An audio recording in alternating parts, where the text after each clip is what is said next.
নোয়াখালীতে ভোট হচ্ছে সুবর্ণচর ও হাতিয়া উপজেলায়। সুবর্ণচরের চরবাটা সরকারি প্রাথমিক বিদ্যালয় কেন্দ্রে আছেন প্রতিনিধি ফয়জুল ইসলাম জাহান। ভোটের খবর জানতে যুক্ত হচ্ছি তার সাথে। জাহান, ওখানে আসলে এখন কি পরিস্থিতি? ভোটারদের সংখ্যা বেড়েছে কিনা এবং ভোট গ্রহণ কেমন চলছে? ধন্যবাদ শিমু।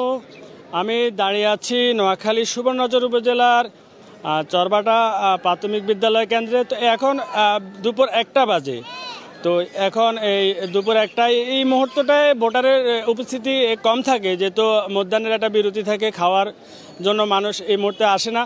পাশাপাশি আপনাকে যে বিষয়টা জানিয়ে রেখে, আজ সকাল থেকেই নোয়াখালীতে ভারী বৃষ্টি হয়েছে।